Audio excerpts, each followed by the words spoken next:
Mesdames et messieurs, merci de nous être fidèles au sommaire de cette édition. Restauration de l'écosystème des jeunes regroupés au sein du collectif pour la défense des intérêts de l'AN ont lancé ce mercredi une campagne de sensibilisation d'une semaine avec la collaboration de l'Union européenne et la SONAZ, fruit de la coopération UE-État du Sénégal. Dakar Biyubok, le maire Barthélémy Dias lance ainsi son observatoire citoyen de la ville de Dakar, une façon de réinventer Dakar en allant vers une intelligence collective de la gouvernance urbaine. Enfin, l'édition 2023 du Forum économique international de Rufisque prend fin ce jeudi 27 avril avec comme thème Rufisque, territoire d'opportunité. Le Premier ministre Amadou salue l'ouverture des débats. Voilà pour le sommaire, le développement de la constant. Mesdames et messieurs, bonsoir. Les nominations en Conseil des ministres ce mercredi pour démarrer ce journal. Monsieur Abdoulaye Diouf Sarr, économiste, est nommé directeur général du Fonds souverain d'investissement stratégique FONSIS, à remplacement de Monsieur Pape Demba Diallo. Monsieur Mamadou Babacar Diagne, professeur titulaire des universités, nommé recteur de l'université Ibader Thiam de Thiès. Le colonel de gendarmerie Jean-Bertrand Bokandé, précédemment directeur de l'administration pénitentiaire, est nommé directeur général de l'administration pénitentiaire. Comme annoncé dans le sommaire, la gestion des déchets ou la restauration de l'écosystème, les jeunes de AN regroupés au sein d'un collectif ont lancé une semaine de sensibilisation des ménages sur les dangers sanitaires et écologiques que représentent bien évidemment ces déchets. L'initiative est soutenue par l'Union européenne. La dépollution de la plage de Han et l'amélioration du cadre de vie de la localité tiennent à cœur les populations, dans le but de sensibiliser notamment les ménages, des jeunes regroupés au sein du collectif pour la défense des intérêts de Han, avec la collaboration de l'Union européenne et la SONAZ. Nous avons lancé l'initiative de la semaine de sensibilisation qui consiste à former 50 personnes, des jeunes et des femmes, issus des associations communautaires, de les former sur la gestion des déchets d'abord, et les dangers que ça peut amener au niveau de la population. Ensuite, faire une visite des maisons, des visites à domicile pendant 2 journées pour entrer dans les maisons, sensibiliser les femmes qui sont les principales actrices de déversement des déchets au niveau de la plage. Cette campagne d'une semaine, soutenue par l'Union européenne, qui rentre dans le cadre de la coopération avec l'État du Sénégal, va former une 50aine de femmes et de jeunes qui vont à leur tour sensibiliser les ménages. Et l'action que nous avons lancée aujourd'hui dans le cadre de la quinzaine de l'Europe, où un des éléments c'est l'avenir durable, donc toutes ces questions environnementales importantes pour la jeunesse et pour les populations, c'est une action de sensibilisation des ménages. Donc c'est une action qui vise à s'appuyer sur les populations. Donc il y aura une 50aine de femmes et de jeunes concrètement qui vont pouvoir sensibiliser jusqu'à 1500 ménages dans la commune pour les encourager à déverser leurs déchets solides dans les camions de la SONAGED plutôt que sur la plage. La SONAZ, l'ex-ICG, est le bras armé de l'État du Sénégal de la gestion des déchets. Son directeur général chargé des partenariats salue l'évolution notée sur la prise en charge des déchets du quartier Han. Aujourd'hui, ce qu'on constate, et c'est d'ailleurs un réel plaisir de le constater, c'est qu'il y a une forte évolution sur la prise en charge de la question de la gestion des déchets à l'échelle des quartiers tels que Han. 5 ans en arrière, la problématique de l'accessibilité de ce quartier était de mise. Aujourd'hui, il est heureux de visiter ce quartier et de voir aujourd'hui des voies d'accès où aujourd'hui nos véhicules peuvent passer au moins 2 fois par jour pour assurer la collecte des déchets. Les populations de Han sont invitées à déverser leurs ordures ménagères dans les camions de ramassage plutôt que de les déposer au niveau de la plage. Le maire de la ville de Dakar, Barthélémy Dias, s'inscrit dans une dynamique de réinvention de notre capitale. Barthélémy Dias a officiellement lancé ce mercredi 26 avril un outil collaboratif dénommé Observatoire citoyen pour la ville de Dakar. Il s'agit là d'un programme qui mettra en avant la construction d'une intelligence collective qui sera au service de la gouvernance urbaine.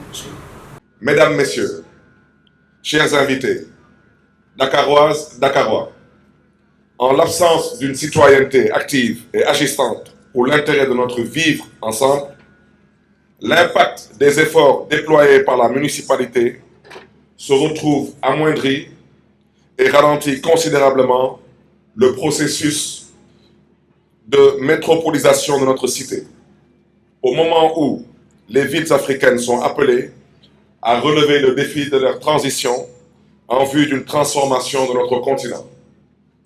Ce constat m'a amené, en ma qualité de maire de la ville de Dakar, à proposer un programme de développement territorial qui repose sur une vision mettant en avant la construction d'une intelligence collective dans la gouvernance urbaine. Je veux nommer Dakar Benni Bokk, qui privilégie une démarche participative et inclusive. Dakar Benni Bokk, Bokk Xalaat, Bokk Waxtaan, Bokk Tabax, Bokk Yéene, Bokk Yaakaar. Notre vision, dont l'épine dorsale est l'engagement citoyen de tous, afin de garantir l'atteinte de la finalité éthico-sociale visée par l'action publique locale, déclinait déjà deux axes majeurs centrés sur l'humain. Il s'agit, premièrement, de construire une gouvernance participative, inclusive et transparente, mais aussi et surtout investir dans le capital humain et dans l'économie de la vie. Après une audition ce mercredi, le journaliste Babacar Touré, directeur de publication de Kéwoulo, a été placé en garde à vue. Il est poursuivi pour diffamation, faux usage de faux, diffusion de fausses nouvelles, injures publiques, outrage à agent et dénonciation calomnieuse. Et c'est d'ailleurs l'usurpation qui serait le motif de son placement à garde à vue, car Babacar Touré ne détiendra pas la carte nationale de presse. Rufisque, territoire d'opportunité, voilà le thème de l'édition 2023 du Forum international de Rufisque, un forum qui a noté la présence effective du Premier ministre Amadou Ba. Le chef du gouvernement salue l'ouverture des débats et revient sur la pertinence de la thématique. Rufisque est un territoire d'avenir et un territoire d'opportunité qu'il importe pour les collectivités territoriales, les investisseurs, les acteurs de développement, les entreprises privées, de saisir pour assurer un développement économique durable.